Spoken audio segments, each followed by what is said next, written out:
Coucou tout le monde, bienvenue dans Atsuland, le monde merveilleux des parcs d'attractions et des coasters. Moi c'est Atsu Coaster et aujourd'hui on se retrouve pour le troisième épisode de l'histoire des parcs qui se nommera Lake Kumpunch.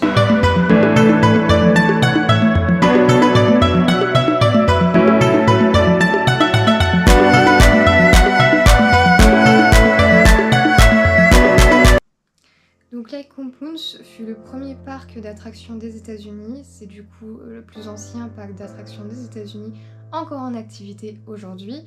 D'ailleurs cette année il fêtera ses 177 ans. Le parc se situe à Bristol et également sur une partie du village voisin Southington dans le Connecticut. Son histoire débuta le 6 octobre 1846 alors que Samuel Botsford, qui est un célèbre scientifique à Bristol, persuada le propriétaire Gad Norton de réaliser une série d'expériences sur l'électricité sur le lac justement de Gad Norton. L'événement fut donc très médiatisé et cela ramena des milliers de spectateurs, même si malheureusement la dernière expérience fut un échec.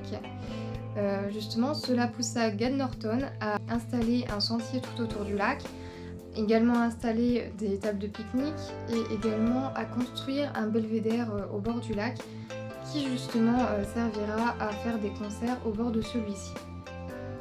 Il amènera également des avirons et autorisera également la baignade dans le lac. Et en 1848, une balançoire tournante actionnée à la main fera son apparition, ainsi que le premier bowling à Dickey du Connecticut, et également des tables de billard seront installées. En 1851, Isaac Pierce s'associe à Gad Norton et la société Pierce & Norton Company fut créée. Le Lake Kumpunch prospérera en tant que parc de pique-nique pendant l'après-guerre civile. En 1985, un casino fut construit avec à son premier étage une salle de bal ainsi qu'au rez-de-chaussée un restaurant. En 1914, le parc ajoutera un carrousel ainsi que sa première montagne russe nommée Green Dragon. Celui-ci sera remplacé par Wildcat, un wooden coaster, donc une montagne russe en bois, qui sera construite en 1927 par la Philadelphia Toboggan Company.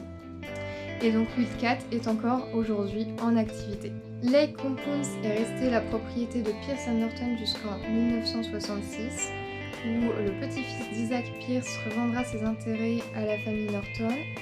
Et Norton, eux, continueront de posséder le parc jusqu'en 1985, où ils vendront à contre-cœur le parc à The Hershey Corporation, qui eux renommeront le parc en Hershey Lake Kumpunch.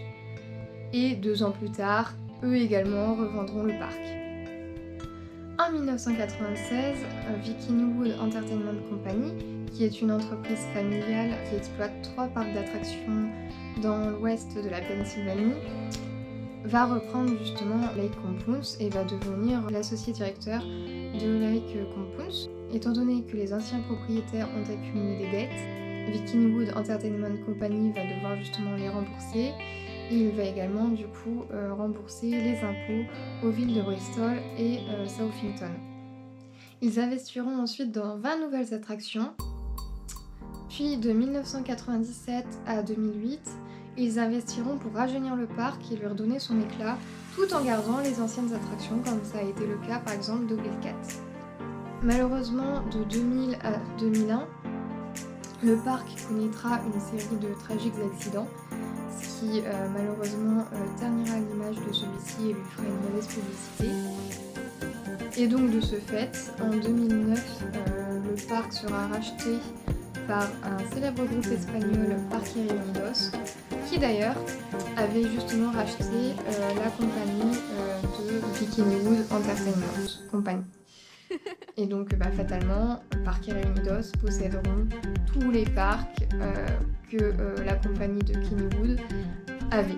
Le parc a donc prospéré et a aujourd'hui maintenant un parc aquatique, à savoir le Lake Kumpunch a justement été un parc d'attractions vraiment basé pour les familles, donc c'était vraiment un parc familial. Et encore aujourd'hui, ils prennent encore cette notion justement de parc familial, étant donné que sur leur site on pouvait apercevoir comme quoi justement ce sont les experts du plaisir en famille. Sur ce, j'espère ne pas trop m'être trompée encore une fois au niveau des dates. Si c'est le cas, n'hésitez pas à me le notifier en commentaire. Et j'espère que cette vidéo vous aura plu. Et sur ce, bien, Live for Coaster, Love Ride, Team Coasterolic.